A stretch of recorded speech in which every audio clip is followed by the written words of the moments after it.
Alright, yo, guys, this is Jason. This is Jasaun, and today we want to let you guys know that the first video that we made was to let you guys know everything about us. But today we're going to get more into detail about what happened in our life, and it's something we seen on the news a couple days ago. But for now, my brother's going to tell you a little bit more about him. Alright, yo, guys, so I had this little story that I want to tell you guys about, me and my brother's first summer job. So, living in the house with my mom, she really didn't really do nothing for us, so we, Crazy. so we got our own money. So when we first got our first summer job, we was like, yo, we hype, we just turned 15, we can work, yo, we about to have money for the But summer. niggas tight. So, tell you, me and my brother was like, alright, yo, we got our first summer job. My sister is like 14, so she couldn't work yet, so we was like, alright, cool. So my plan for the summer was to work my ass off, get out the house, make that money, go out, buy shoes, all that. But I was gonna also save money for like school clothes for me and my sister, cause she couldn't work. Save a little extra money for us.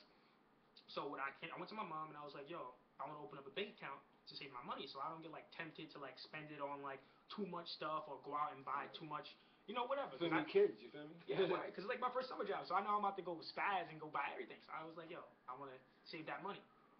But my mom was like on some, nah, I don't do that for like this, and that reasons, talking about like taxes and all this extra shit that I ain't know nothing about because I'm like Word. 15. I was like, yo, fuck it, all right, whatever. I'm just gonna leave the shit in my drawer. And then she was like, yo, don't do that either. And I'm like, yo, what are you talking about? I'm not leaving it in my drawer. And she was on some like, leave it with me. Like, nah. So me and her was arguing about it for like a minute. Like, yo, I'm not leaving my money with you. Like, this is my first job. You want me to leave my money with you? Like, nah, that's you wildin'. Then I was like, all right.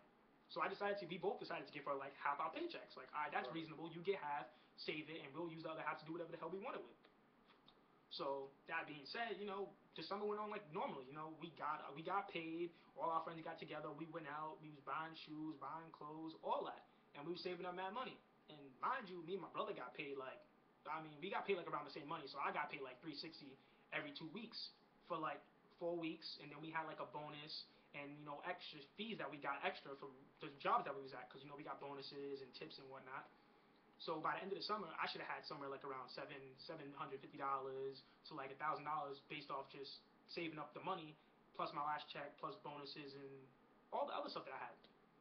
So when we went to go buy school clothes, I had asked my mom like, "Yo, where's the money at?" And she told me we only had like $500 or $600 a piece, and I'm like, "What happened to all the money that we saved when, like, we were saving the money for us, and like, what happened to it?" And then she was telling me like, oh well, we had to do this, I had to do this, and that, and I'm like, yo, ma, come on, like you came to me during the summer and you asked me for money, I gave it to you. You didn't have to ask a second time. You didn't have to beg me or nothing. You asked, I gave it to you because I wasn't, I gave it to you. But then you still took the need to like take the money that I saved to spend it on Word. whatever the hell you like. How you gonna steal from Fuck your outta here. kids, especially? Fuck out of here. Dead ass. Where like you ain't even doing it for us. Like you ain't even buying us school clothes. You didn't offer to buy us school clothes. You didn't offer to do nothing. We did it for ourselves, and you still feel the need to take money from us.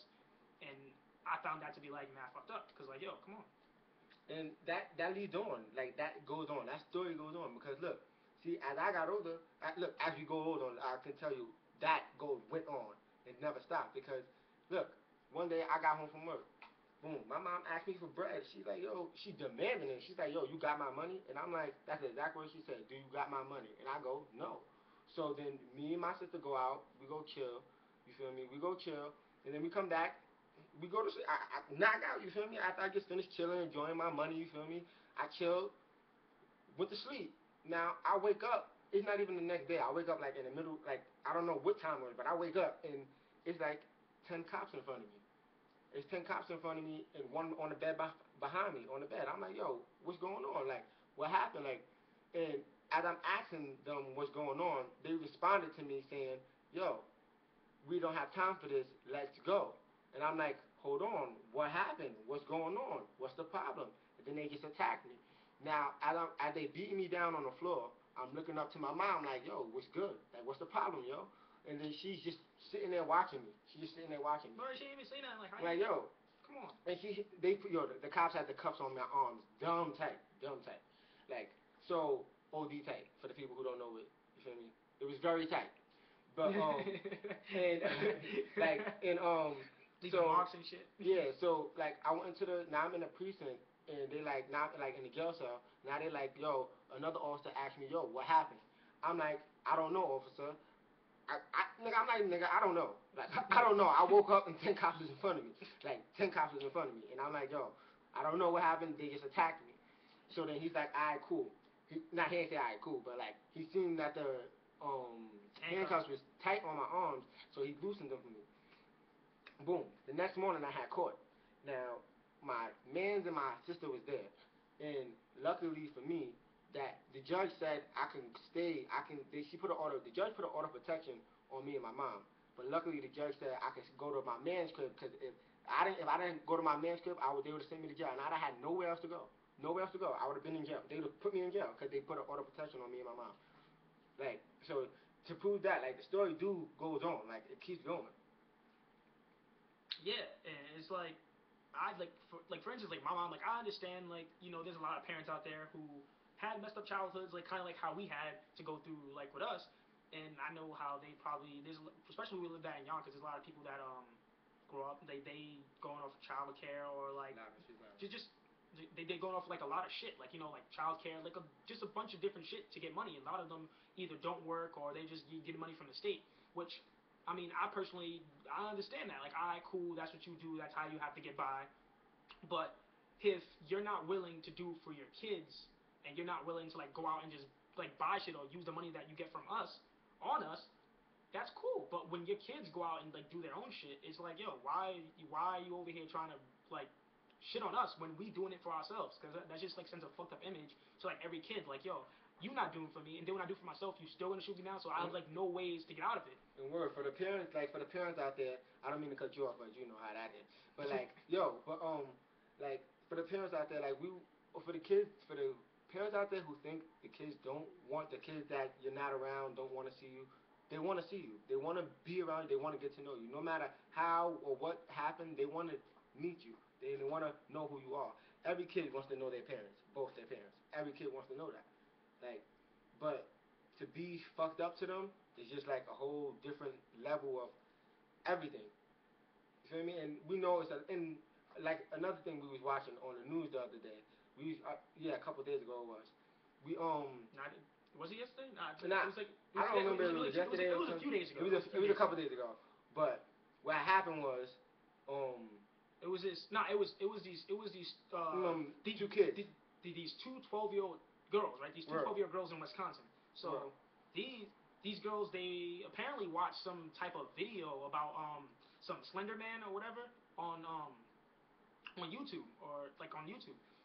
And then they was watching it. They watched the story. It's like this, like you ever seen like the Nightmare Before Christmas? No, Yeah. the Nightmare Before Christmas with that giant skeleton guy, that's freaky He looking, kind of look like that he bowling kind of guy. look like that. Yeah, Well, I don't know. like I that never nigga. seen the shit. So I personally didn't go watch on YouTube and go see it. But I seen it. I just seen a clip on the news about it, and I went yeah, to go we read seen the it on the thing. news. So But like, she was like the skeleton. It looked like that shit. And apparently he, like, I guess the story went like yeah, he like they stabbed said the that niggas. yeah that the cartoon, it was a cartoon looking character, like that the cartoon character told the 12-year-old kid to stab another 12-year-old kid. Like, where does Nah, that make that wasn't even the story. what? The story was like, oh, like the story goes, he stabs up people, and the kids, the police said that the kids thought that they felt obligated to like do something for the guy on the cartoon, and that what the story went like, the two 12-year-old girls, they watched it or whatever, and then they invited a third girl over, another 12-year-old girl, which was their friend, to like some cabin or some shit in Wisconsin, and then they stabbed her like 19 times and left her there to die, and she had to crawl to safety. And then when she crawled, like a bicycle, person riding a bike or whatever, seen her, and he brought her to the cops or whatever, and she's alright, she's not dead enough, and she's hurt, but she ain't dead. But I'm just saying, like, and then the people on the news and the police was saying that, oh, the kids are to blame, like the kids are retarded, and Right. oh, this that. Like, I'm like, yo, to be no, honest, the kids gotta be fucked up to think about some yeah, shit like that. Cause that's I mean, crazy. we've been through some shit, and I was, Yeah, that's crazy. and I But see my fair share of Jason versus Freddy. yeah, but and they never want to do. I'm But not like, going to fight it's, my friend over it's a the whole killer. thing to think about it, but to go actually do it, something needs to be wrong. But like, but saying like that, these kids was watching something on YouTube. Say they had something positive to talk about, like not, or just talk about their feelings, what they were feeling, or why they would call their friend over, or to stab them. Like, what if they had somebody to talk to? And that's what we're saying. Yo, guys, you can talk to us. Like, we telling you, shit happened to us. Fucked up goes all the way around. You feel me? Goes all the way around. So we want to let y'all know, like, we want y'all to talk to us. You feel me? We calling out to y'all. Yeah, because like that story is like, yo, like the police officers and everybody was saying that it's solely the kid's fault because they watched it and they decided to do this and they have to be crazy. And then the mom was saying that, oh, it was the cartoon's fault. And I'm like, your kid is 12. Your kid is 12. You can turn the goddamn TV off. You can unplug the computer. You can Right. you can take the shit away. Like Right. how do you blame it on the kid for watching something on TV? Because everybody watches TV. There's not only you're 12. There's not only It's Slender not. Man on TV because half of us don't even know what the I fuck don't. that shit Yeah, is. well, I But don't there's know also one 12-year-old that doesn't watch TV. there's Power Rangers. There's fucking Right. Teletubbies. There's a whole bunch of shit. There's other good shit you can watch on TV. We So don't you talk about can't that. you can't just tell us that it was because of that one thing that these kids had to go bad. Yeah, well, we're gonna leave on that note because we don't know too many full what about that. But if you guys want to know about it, right. you guys can go on Google and just go to CNN. Yeah. CNN has the whole story and the Yeah, whole court case we or looked it whatever. up just Of on how the they went computer. in. Go to CNN, Right. look it up. They have the full story about what the cop said, what the girl said, and what the mom said, and how they were situated that way. But remember to give us some likes. You feel me? So subscribe to us. You feel me? You can hit us up at any time. We'll definitely give you a hit up back. See ya. And wait, we want to know and let y'all guys know. Don't forget to leave a comment below. Yeah, you can leave a comment below, and everybody knows. Everybody who watches this is gonna be our slogan from now on. Where there's bad, there's good. So holla at you, guala. Alright, see you guys. Holla.